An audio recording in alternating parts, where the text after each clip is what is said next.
Как се чеши, бе? Хвана го като се чеши. The Bulgarian idiot Plamin!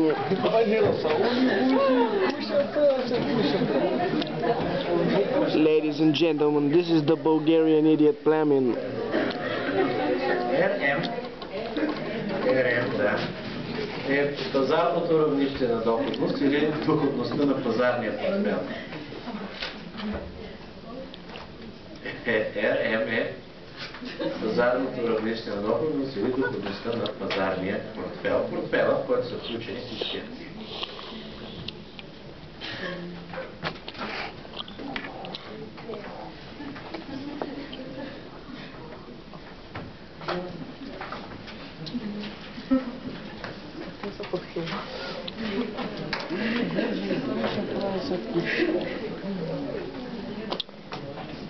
И друго няма какво да обяснява. Запишете си. Графичното представяне е видимо на фигурата. Полостта Х като независима променлива се отчита систематичния риск или бета коефициента на активите, а полостта Y като зависима променлива, това е фактор на величина, фактор на променлива, това е зависима резултативна, е очакваната доходност. Връзката, показана чрез права линия, може би изглежда така. Връзката изглежда така. Тази линия се описва от ето това уравнение. Тази линия се описва от ето това уравнение.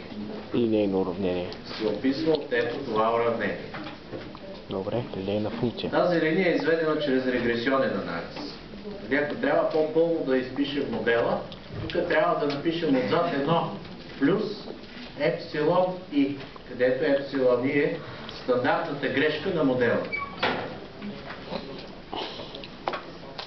Тъй като, да кажем, няма да задълбаваме в иконометрия, стигаме до тук.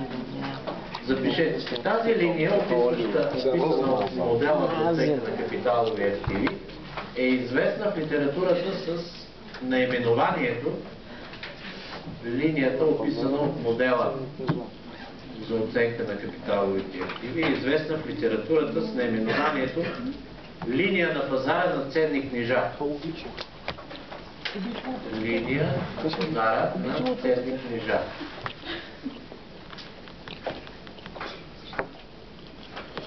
Линия на пазара на ценни книжа.